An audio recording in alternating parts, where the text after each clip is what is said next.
बातें करते हम खेतों की और उसके रखवाली की, बाग बगीचा फल फूलों और फसलों की हरियाली की। हम बीजों की बातें करते उत्तम जल संसाधन की, हम तकनीकी बातें करते फसलों के उत्पादन की। हर किसान का सपना सच हो जीवन सुखद बनाने को, गाँव-गाँव के हर आंगन का प्यारा सा ही दर्शन। कृषि दर्शन, कृषि दर्शन, कृषि दर्शन, कृषि दर्शन, कृषि दर्शन, कृषि दर्शन, कृषि दर्शन, कृषि दर्शन।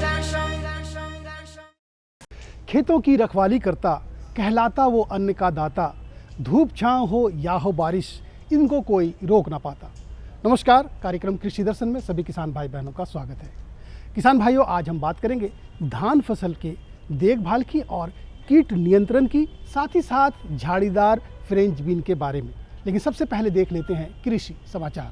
नमस्कार, कृषि समाचार में आपका स्वागत है। मैं हूं श्वेता। आइए देखते हैं आज कृषि समाचार में क्या है खास। राज्य के मछली पालकों को अनुदान पर नाव और गिल नेट देने की है योजना। पशुपालन बने स्वरोजगार का साधन, इसके लिए मुख्यमंत्री पशुधन विकास योजना। आगात मटर के बेहतर उत्पादन के लिए लगाएं उन्नत प्रभेद आरकेल। अब समाचार विस्तार से। खूंटी के मत्स्यजीवी सहयोग समिति और उसके सदस्य तालाब तथा जलाशय मत्स्य विकास एवं जीर्णोद्धार योजना के तहत अनुदान पर नाव और गिल नेट ले सकते हैं। नाव की कुल योजना लागत 33,000 रुपये प्रति इकाई है। सरकार इसमें 30,000 रुपये अनुदान देगी, जबकि गिल नेट की कुल योजना लागत 2,950 रुपये है। इसमें सरकार 2,655 रुपये अनुदान देगी।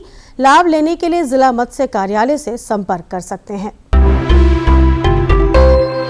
राज्य में पशुपालन के द्वारा स्वरोजगार उपलब्ध कराने के लिए मुख्यमंत्री पशुधन विकास योजना चलाई जा रही है। इस योजना के तहत राज्य के ग्रामीण बकरी पालन, सूकर पालन, घर में देसी मुर्गी पालन, फार्म में ब्रॉयलर मुर्गी पालन और बत्तख पालन के लिए सरकार से अनुदान ले सकते हैं। इसमें ST/SC को 90% और अन्य सभी सामान्य वर्ग के लाभुक को 75% अनुदान देने का प्रावधान है। किसान भाइयों, कृषि कार्यों में तेजी लाने के लिए कृषि उपकरणों का इस्तेमाल करें तो ज्यादा लाभ होगा। कृषि उपकरणों की खरीदारी पर सरकार द्वारा अनुदान उपलब्ध कराया जाता है। इसके लिए जिला कृषि पदाधिकारी या जिला भूमि संरक्षण पदाधिकारी से संपर्क कर सकते हैं। खेती बाड़ी के तमाम कार्यों के लिए अलग अलग कृषि उपकरण हैं। किसान भाई, कृषि कार्यों में जब आप कृषि यंत्रों का उपयोग करेंगे तो समय श्रम की बचत तो करेंगे ही, साथ ही मजदूरी पर होने वाले खर्च में भी बचत कर सकेंगे। इससे आप आधुनिक खेती करेंगे, ज्यादा पैदावार और ज्यादा मुनाफा प्राप्त करेंगे।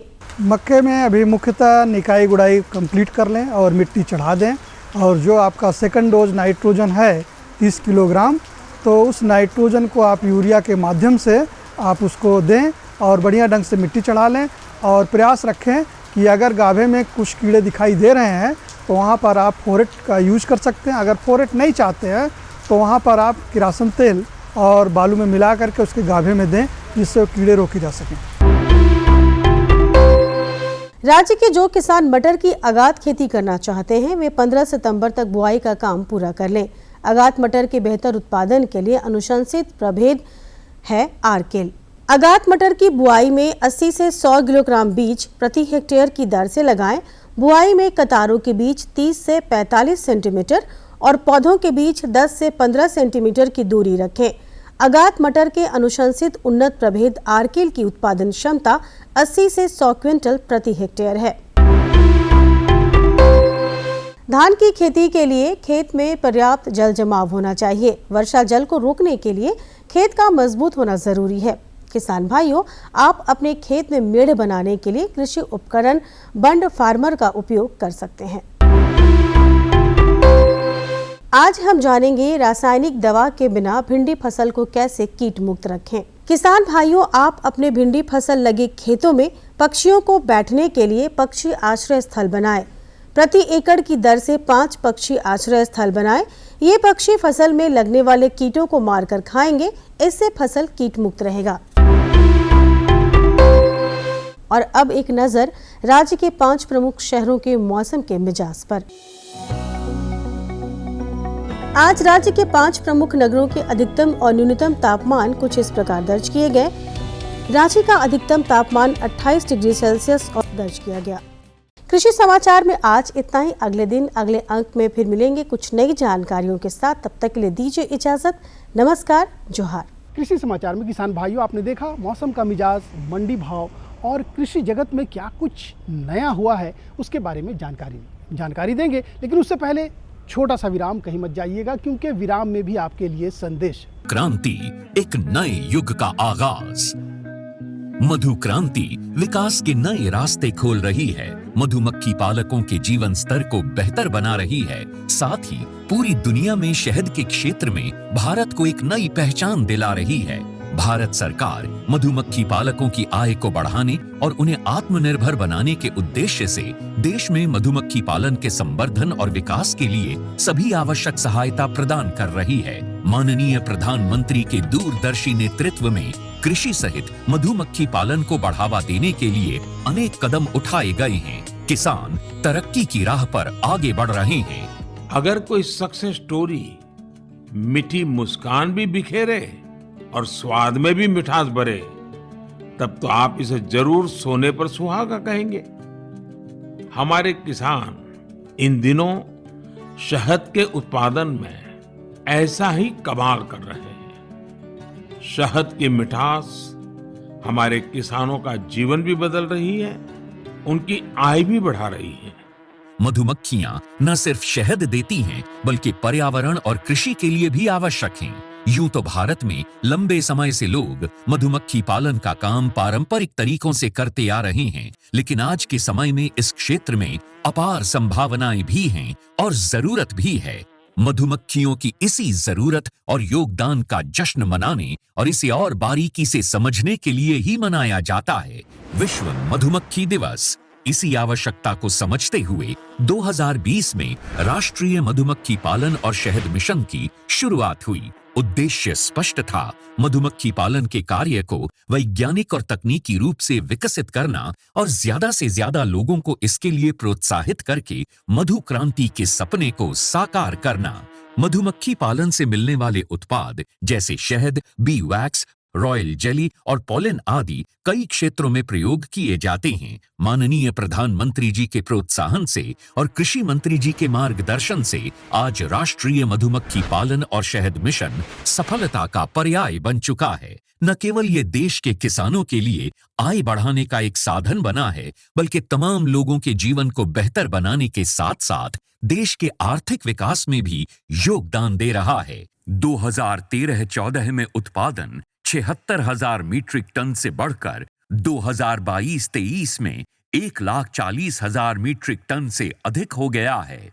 2013-14 में शहद का निर्यात 28,000 मीट्रिक टन से बढ़कर 2022-23 में 79,928 मीट्रिक टन से अधिक हो गया है। 3 विश्व स्तरीय अत्याधुनिक टेस्टिंग लैब और 31 मिनी शहद टेस्टिंग लैब स्थापित हुई। राष्ट्रीय मधुमक्खी पालन और शहद मिशन की कामयाबी सिर्फ आंकड़े ही बयान नहीं कर रहे, कहानियां खुद इसकी सफलता की बानगी पेश कर रही हैं। मैंने 1990 में मधुमक्खी पालन शुरू किया, 2 बॉक्स से शुरू किया और आज हमारे पास लगभग 4,200 बी बॉक्सेस हैं। लगभग 17 तरह के हनी हम लोग प्रोड्यूस करते हैं, जो डिफरेंट एरियाज़ में बी को माइग्रेट करके प्राप्त होते हैं। इसके अलावा जितने बी बॉक्सेस मैन्युफैक्चरिंग यूनिट है हमारे पास, वैक्सीट मैन्युफैक्चरिंग यूनिट है, 20 मीट्रिक टन पर डे का हनी प्रोसेसिंग प्लांट है। आज हमारा जो उत्पादन है वो 1 लाख केजी लगभग एनुअली हम लोग प्रोड्यूस करते हैं। यमुनानगर के सुभाष काम्बोज मधुमक्खी पालन के अपने काम के चलते आज देश भर में जाने जा रहे हैं। सुभाष जी ने वैज्ञानिक तरीके से मधुमक्खी पालन का प्रशिक्षण लिया। इसके बाद उन्होंने केवल 6 बॉक्स के साथ अपना काम शुरू किया था। मैंने सिर्फ अपने पोलिनेशन के लिए और शहद खाने के पर्पज से ये बॉक्स रखे थे। जब मैंने देखा कि मधुमक्खियां भी बढ़ रही हैं और हमें शहद भी मिल रहा है, तो मैंने फिर प्रोफेशनल तौर पे इसी काम को ही करने की सोची और आज की तारीख में मैं लगभग 1500 बॉक्स पे मधुमक्खी पालन कर रहा हूँ। ज्यादा से ज्यादा लोग इस मिशन का हिस्सा बन रहे हैं। इतना ही नहीं, ये मिशन नारी शक्ति को और अधिक सशक्त बनाने में भी बड़ा योगदान दे रहा है। अभी तक महिलाओं के 164 स्वयं सहायता समूहों को इससे जोड़ा जा चुका है। इसी तरह मधु क्रांति पोर्टल पर अभी तक लगभग 14,000 से अधिक पालक और 22 लाख से अधिक कॉलोनीज रजिस्टर हो चुकी हैं। आज भारत प्राकृतिक शहद का 6वां सबसे बड़ा निर्यातक देश है। भारत मधुमक्खी पालन और शहद उत्पादन के क्षेत्र में सारी दुनिया के लिए एक मिसाल के तौर पर उभर कर सामने आ रहा है। मधु क्रांति आय और रोजगार के अवसर बढ़ाए। और अब वादे के मुताबिक बात करते हैं धान फसल की। इस वक्त धान फसल जो है खेतों में लहलहा रहे हैं, ऐसे में उसकी देखभाल और कीट नियंत्रण बहुत ज़रूरी है। किसान भाई बहन, आप अपने स्तर से तो इसे करते हैं, लेकिन अगर वैज्ञानिक विधि से की जाए तो ये काफ़ी फायदेमंद हो सकता है। तो चलिए देर नहीं करते हैं, अपने विशेषज्ञ के पास चलते हैं और ले लेते हैं ये महत्वपूर्ण जानकारी। हमारे देश में धान एक प्रमुख फसल है। यहाँ इसे ज्यादातर किसान पारंपरिक विधि से लगाते हैं। यदि इसकी खेती में वैज्ञानिक विधि अपनाई जाए तो इससे न सिर्फ धान की गुणवत्ता और फसलों की पैदावार बढ़ेगी, बल्कि इससे कीटों का नियंत्रण भी होगा। अपने प्रदेश झारखंड में धान 3 तरह की भूमि में उपजाई जाती है। पहली ऊपरी भूमि, दूसरी मध्यम भूमि तथा तीसरी निचली भूमि। मध्यम और निचली भूमि में चूंकि धान रोपाई विधि से होती है, अतः इसमें किसान भाइयों को पानी जमा करके रखने की जरूरत है। इसके अलावा ऊपरी भूमि पर डायरेक्ट सीडिंग होती है, तो यहाँ भूमि में पानी जमा करने की जरूरत नहीं पड़ती। आज हम पहुंचे हैं भारतीय कृषि अनुसंधान परिषद के अनुसंधान केंद्र नामकुम पलांडू रांची में, जहां हमारे साथ मौजूद है विशेषज्ञ डॉक्टर पी भावना, जिनसे आज हम बातचीत करेंगे और ये समझने का प्रयास करेंगे कि धान की फसल की देखभाल एवं खेती एवं कीट नियंत्रण कैसे की जाती है। हमारे भारत देश में पूरा धान का जो लगाने का खेती का तरीके बहुत परंपरा से बहुत पुराना तकनीक है, बहुत पहले से आ रहा है। इसमें हम लोग जो वैज्ञानिक है थोड़ा साइंटिफिक वे में इसको करने से कीट और ये जो प्रोडक्टिविटी जो है जो अच्छा मिले हम लोग को, उसका प्रयास में हम लोग साइंटिफिक कल्टीवेशन ऑफ पैडी जो वैज्ञानिक तरीका में हमको खेत को कैसे तैयार करना है, कौन कौन किस्म लगाना है, ये सब जानकारी करने से किसान को और लाभदायक होगा। जैसे आपको मालूम है धान 3 तरह का होता है। जैसे हमारा जो लैंड के अनुसार 3 तरह का क्लासिफिकेशन है। एक अपलैंड है माने ठांड का ज़मीन, फिर मध्यम है, मिडलैंड है, फिर लोलैंड है। लोलैंड माने जो जहाँ पे पानी का इकट्ठा होता है, तो जहाँ पे पानी का इकट्ठा होने का सुविधा है, और मध्यम है। ये दोनों में हम लोग ट्रांसप्लांटिंग विधि से धान करते हैं, माने उसमें पानी हमको जमा करके रखना चाहिए। जो सबसे ऊपर वाला ज़मीन है, अपलैंड जो बोलते हैं, ठांड ज़मीन है, वो हम लोग डायरेक्ट सोइंग माने इसमें हम लोग पानी का नहीं रखते हैं, पानी बिल्कुल नहीं रखते हैं। ये पूरा वर्षाधारित रहेगा, माने रेनफेड का माने पूरा बरसाती मौसम में जो भी पानी उपलब्ध होगा बरसात से, उसी पानी के माध्यम से धान का कल्टीवेशन होता है अपलैंड में। बाकी दोनों मध्यम और लो लैंड में हमको पानी का सुविधा देना पड़ता है। ट्रांसप्लांटिंग करते हैं माने रोपाई करते हैं धान का। किसान भाइयों, धान की अच्छी फसल लेने के लिए भूमि के अनुसार उसकी किस्मों के चुनाव की जरूरत पड़ती है। ऊपरी भूमि के लिए बिरसा धान एक बेहतर किस्म है, जबकि मध्यम भूमि के लिए सहभागी और IR 64 किस्में अच्छी मानी जाती है। इसके अलावा स्वर्ण श्यामा मसूरी तथा उन्नत श्यामा मसूरी निचली भूमि में लगाई जा सकती है। हमको जो किस्म के भी सिलेक्शन करना चाहिए। जो आपको पानी ज़्यादा सह पाएगा वो उसको हम अपलैंड में लगाएंगे तो उसका प्रोडक्टिविटी अच्छा नहीं मिलेगा। तो इसीलिए आपका ज़मीन कौन सा ज़मीन है वो जानकारी होने के बाद आपको किस्म को चुनना पड़ेगा। जैसे अपलैंड के लिए आपका कम पानी में जो अच्छा उपज देगा उस किस्मों को सेलेक्ट करना चाहिए। जैसे हमारा हो गया है हमारा इधर बिरसा एग्रीकल्चर यूनिवर्सिटी से बिरसा धान है, ये सब आपको अपलैंड में हो सकता है। बाकी जो सहभागी धान है ये आपको मिडलैंड में हम लोग कल्टीवेशन कर सकते हैं। जैसे IR 64 भी मिडलैंड में कर सकते हैं। स्वर्णा, शांभा मसूरी और उन्नत शांभा मसूरी ये सब आप लोलैंड में ट्रांसप्लांटिंग के विधि में कर सकते हैं। धान की फसलों की अच्छी बढ़वार के लिए खाद एवं उर्वरकों का प्रयोग भी काफी महत्व रखता है। इसके लिए खेत की तैयारी करते वक्त 20 से 25 टन गोबर की खाद प्रति हेक्टर की दर से देनी चाहिए। इसके अलावा मध्यम तथा निचली भूमि में नाइट्रोजन 120 किलो, फास्फोरस 60 किलो तथा पोटास 60 किलो प्रति हेक्टर की दर से देनी चाहिए, जबकि ऊपरी भूमि में यह अनुपात कम जाती है। जैसे नॉर्मल हमारा जो सड़ा हुआ जो अच्छा गोबर खाद जो है हम लोग 20 से 25 टन तो कंपलसरी बोलते हैं उसको डालने के लिए। और वो जो बेसल प्रिपरेशन होता है, मेन प्लाउइंग जो होता है, उसी टाइम आप अच्छा से उसको भी मिला देंगे तो पूरा हमारा खेत अच्छा से तैयार हो जाएगा। अगर आम्लीय मिट्टी है तो हम लोग बोलते हैं लाइम का जो एग्रीकल्चर लाइम का है 4 से 5 क्विंटल प्रति हेक्टर डालने के लिए बोलते हैं। और साथ में जब आपका प्रिपेयर हो जाएगा, जो इनिशियल डोज होता है फर्टिलाइज़र डोज NPK जो नाइट्रोजन, फॉस्फोरस और पोटैश है, ये भी आपको जो लैंड के हिसाब से ये वेरी हो जाता है। जैसे आपको लो लैंड और मिड लैंड में इसका खाद का ज़्यादा ज़रूरत पड़ता है, लगभग 120-60:60 रेशियो में जाना चाहिए। और जो अपलैंड है इसमें खाद का कम ज़रूरत पड़ता है, 40-20 kg प्रति हेक्टर के रेशियो में हमको अपलैंड में डालना पड़ता है। और इसके अलावा हम लोग सजेस्ट करते हैं पूरा नत्रजनी का जो खाद है एक ही बार मत डालिएगा, 50% ही आपको बेसल डोज में डालना है, बाकी 50% को 2 भाग में आपको 2 भाग में डिवाइड कीजिएगा। एक भाग आपको लगभग 2 से 4 सप्ताह माने 30 दिन के बाद रोपाई होने के बाद या जर्मिनेशन होने के बाद 30 दिन के बाद आप 25% डालिए। फिर उसके बाद और 15 दिन के अंतराल में फिर और एक बार लॉस डोज जो है वो डालने से आपका जो है खाद जो है पूरा ग्रोइंग स्टेज में दान को मिलेगा और आपका प्रोडक्टिविटी बढ़ने का भी चांसेस है। किसान भाइयों, धान की फसल में रोग एवं कीटों की भी संभावना होती है। इससे बचाव के लिए सबसे पहले तो रोगरोधी किस्मों का चुनाव करना चाहिए। इसके अलावा बीजोपचार करना भी अनिवार्य है। यदि इसके बावजूद फसलों की बढ़वार के साथ कीटों का प्रकोप बढ़ जाता है तो इससे बचाव के लिए नीम स्प्रे करना बेहतर होता है। इसके अलावा इनके नियंत्रण के लिए अनुशंसित दवाओं का भी प्रयोग किया जा सकता है। डेली मॉनिटरिंग करना चाहिए। अगर कीट कम है तो इसमें आपको कोई दवा डालने का ज़रूरत नहीं है। अगर नीम का स्प्रे कर पाएंगे तो नीम का स्प्रे करने से बहुत अच्छा है। अगर कीट का थ्रेशोल्ड लेवल क्रॉस हो रहा है, माने ज़्यादा उसका प्रकोपन हो रहा है, तो तब आप दवाई जो कीटनाशक दवाई है उसको इस्तेमाल करना चाहिए।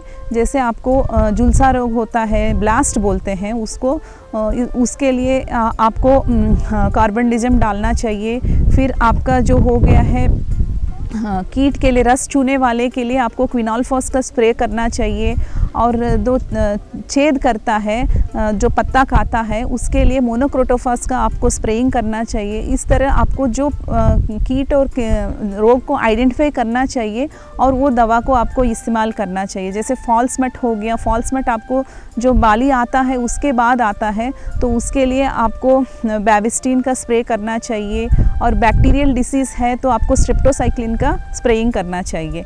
ये तरह तरह का रोग और कीट को आपको पहचान करके तब आपको कीटनाशक या रोगनाशक दवाई स्प्रे करना चाहिए। इस तरह से यदि वैज्ञानिक विधि अपनाकर धान की खेती की जाए तो किसान अपनी फसलों को कीट एवं रोगों से बचा सकते हैं तथा फसलों की अच्छी पैदावार लेकर अपनी आमदनी बढ़ा सकते हैं। किसान भाइयों, आप सब्जी फसल लगाते हैं और खासकर फ्रेंच बीन है, इसकी काफ़ी मांग है इन दिनों और बाहर भी जाती है, अपने राज्य से बाहर के राज्यों में भी भेजी जाती है। झाड़ीदार फ्रेंच बीन की खेती कैसे करें, उसका कौन सा प्रभेद लगाएं जो कि आपको ज़्यादा से ज़्यादा पैदावार दे और काफ़ी मुनाफा भी हो। तो चलिए इसके लिए भी हम अपने विशेषज्ञ के पास चलते हैं और ले लेते हैं ये जानकारी। अपने झारखंड में फ्रेंच बीन एक महत्वपूर्ण फसल है। इसे हरी बीन, स्नैप बीन तथा किडनी बीन भी कहा जाता है। ये प्रोटीन का एक बहुत बढ़िया स्रोत है। हमारे झारखंड की जलवायु इसकी खेती के लिए काफी अनुकूल है। अपने प्रदेश में इसकी खेती खरीफ तथा रबी दोनों ही मौसम में की जा सकती है। किसान भाइयों, खेती किसानी आपके रग रग में बसी हुई है और समय समय पर आप इसकी खेती करते भी आ रहे हैं। ऐसे समय में आप अभी अपने खेतों में फ्रेंच बीन की खेती कर रहे हैं और इसमें क्या क्या सावधानियां बरतनी चाहिए, कैसे इसकी अच्छी देखभाल करनी चाहिए, साथ ही साथ प्रभेद का चुनाव भी कितना महत्वपूर्ण रखता है, इन्हीं सब बातों के लिए आज हम चर्चा करेंगे। और इस विषय पर चर्चा करने के लिए आज हम आए हुए हैं हार्प प्लांडू, जहां हमारे साथ हैं आज यहाँ के विशेषज्ञ डॉक्टर मीनू कुमारी। झारखंड में जो फ्रेंच बीन है वो अत्यंत ही महत्वपूर्ण फसल है। यह महत्वपूर्ण इसलिए भी है क्योंकि इसकी खेती बहुत ही आसान तरीके से की जा सकती है और झारखंड की जलवायु फ्रेंच बीन की खेती के लिए बहुत ही अनुकूल देखी जाती है।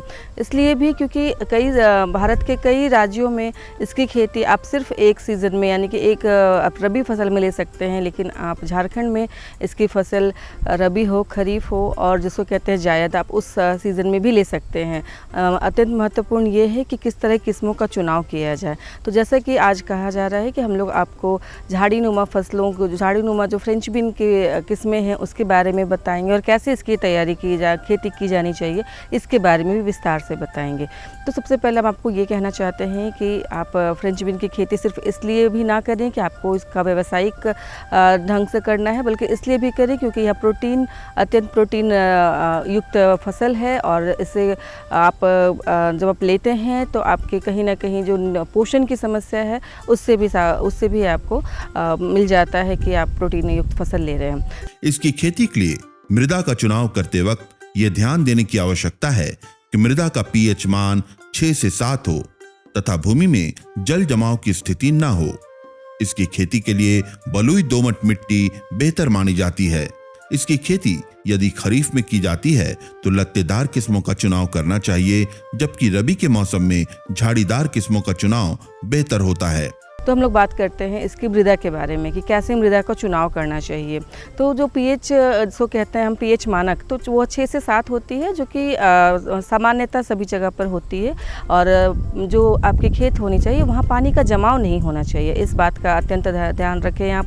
और उसके बाद दूसरी बात है कि आप जिस भी खेत का चुनाव करते हैं वहाँ पर पानी नहीं जमेगी और दूसरी बात कि वो थोड़ा फर्टाइल भी हो, जिसको कहते हैं कि जहाँ पर जो दोमट मिट्टी होती है, बलुई मिट्टी होती है, इस तरह की मिट्टी का चुनाव करना चाहिए।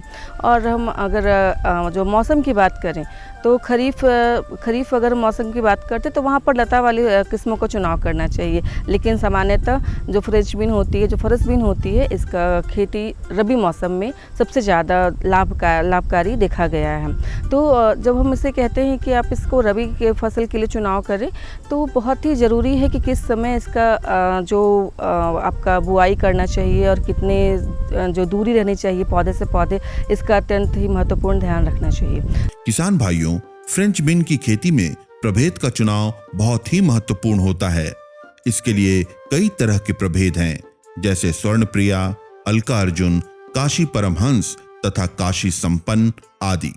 इनका इस्तेमाल कर किसान भाई इसकी अच्छी फसल ले सकते हैं। कई तरह के प्रभेद इसके लिए यहाँ पर हमारे पास अवेलेबल है। जैसे कि कहा जाए तो हमारे जो प्लांडू हार्प है, यहाँ से ही हमारी स्वर्णप्रिया वैरायटी है, जो कि आपकी जो कहा जाए 2 तरह की किस्मों के लिए अच्छी मानी जाती है। एक तो आप इसको हरी अवस्था में आप इसके जो पौध होते हैं उसके लिए चुनाव कर सकते हैं, और दूसरा है इसके बीज को राजमा के लिए चुनाव कर सकते हैं। तो यह दोनों तरह के लिए बहुत ही अत्यंत महत्वपूर्ण है। इसके बाद अगर हम दूसरी किस्मों के बारे में बात करें तो एक है आपका जो बेंगलोर से विकसित है अर्का अर्जुन भी बहुत अच्छी किस्म है और वो भी बहुत अच्छी आपको जो उत्पाद है वो अच्छा उत्पादन देती है। और इसके साथ साथ काशी परमहंस है, काशी संपन्न है, इस तरह की कई सारी किस्में हैं जो झाड़ीदार किस्में हैं और जिनका आप चुनाव कर सकते हैं। किसान भाइयों, फ्रेंच बीन की खेती समतल भूमि तथा ऊंची बेड दोनों में ही की जा सकती है। खरीफ के मौसम में ऊंची बेड पर इसकी खेती अच्छी मानी जाती है, जबकि रबी में इसकी खेती समतल भूमि में की जा सकती है। इसकी खेती में मल्चिंग का प्रयोग करना बेहतर होता है। हम लोग बात करते हैं सिंचाई, खरपतवार प्रबंधन और जो दूसरे भी जो महत्वपूर्ण बातें हैं उसके बारे में आपको जानकारी देना चाहेंगे। तो जैसे हम लोग बता रहे थे, आप इसकी खेती आप डायरेक्ट समतल जो होता है खेत वहाँ पर भी कर सकते हैं और रेज्ड बेड बनाकर भी कर सकते हैं। अगर आप खरीफ में कर रहे हैं तो ज़रूर रेज्ड बेड बनाएं, जिसको कहते हैं कि ऊंची उठी हुई जो बेड होती है उसको बनाया जाए। और अगर आप रबी में करें तो समतल में भी कर सकते हैं। एक है मल्चिंग का प्रयोग अगर आप करते हैं तो मल्चिंग के प्रयोग से आपके जो खरपतवार की समस्या है और जो दूसरी अन्य जो निराई गुड़ाई है उससे भी काफ़ी हद तक आपको वहाँ पर लेबर कॉस्ट बच जाता है। तो आप मल्चिंग का प्रयोग कर सकते हैं। मल्चिंग में भी ध्यान रखें कि 30 माइक्रोन का प्रयोग कर सकते हैं, और अगर आप ज़्यादा माइक्रोन यानी कि 100 माइक्रोन तक का प्रयोग करते हैं तो उसमें 2 से 3 फसल ले सकते हैं। तो इस तरह से आप मल्चिंग और ड्रिप का प्रयोग भी कर सकते हैं, जो कि बहुत ही लाभकारी होता है फ्रेंच बीन की फसल के लिए। फ्रेंच बीन की अच्छी उपज के लिए सिंचाई पर ध्यान देने की आवश्यकता है। इसमें खरीफ के मौसम में सिंचाई की आवश्यकता नहीं पड़ती, जबकि रबी के मौसम में 5 से 7 दिनों के अंतराल में इसकी सिंचाई अवश्य होनी चाहिए। सिंचाई भी आप इसका ज़रूर इसका करें, क्योंकि अगर सिंचाई में कमी हो जाती है तो आपका इसका प्रतिकूल प्रभाव पड़ता है इसकी उपज पे। तो सिंचाई अत्यंत ज़रूरी है कि जब पौधे में आपको लग रहा है कि पानी की मात्रा कम हो रही है तो सिंचाई का करें। और खरीफ की फसल की सिंचाई देनी नहीं पड़ती है आपको, लेकिन रबी हो या आपका जायद फसल हो, उन दोनों में सिंचाई ज़रूर 5 से 7 दिनों के अंतराल पर करना चाहिए। इसके बाद हम आपको कहना चाहते हैं कि आप खरपतवार नाशी, अगर आप मल्चिंग का प्रयोग करते हैं तो खरपतवार नाशी आप पहले ही प्रयोग कर लें, और अगर आप रेस्ड बेड पर या बिना मल्चिंग के करते हैं तो आपको बीच बीच में निराई गुड़ाई और खरपतवार नाशी का प्रयोग करना चाहिए, जिससे कि इसकी उपज पर कोई प्रतिकूल प्रभाव ना हो। इस तरह से यदि फ्रेंच बीन की खेती वैज्ञानिकों के कहे अनुसार की जाए तो किसान भाई इसका अच्छा उत्पादन ले सकते हैं और अपनी आमदनी बढ़ा सकते हैं। तो किसान भाइयों, हमें उम्मीद है कि हमारे विशेषज्ञों ने जो जानकारी आपको दी आप उस पर ज़रूर अमल करेंगे। अगर आप अमल करेंगे तो आपको सीधा सीधा इसका फ़ायदा भी दिखाई पड़ेगा। फिलहाल आज के लिए इतना ही, दीजिए इजाज़त। लेकिन जाने से पहले आप हमारा पता ज़रूर लिख डालिए। हमारा पता है कार्यक्रम कृषि दर्शन, कृषि प्रकोष्ठ द्वारा केंद्र निदेशक, दूरदर्शन केंद्र, रातू रोड, रांची। पिन संख्या 834001। तो हमें रहेगा बेसब्री से आपके खतों का इंतज़ार। तब तक के लिए पूरी टीम को दीजिए इजाज़त। नमस्कार, जोहार।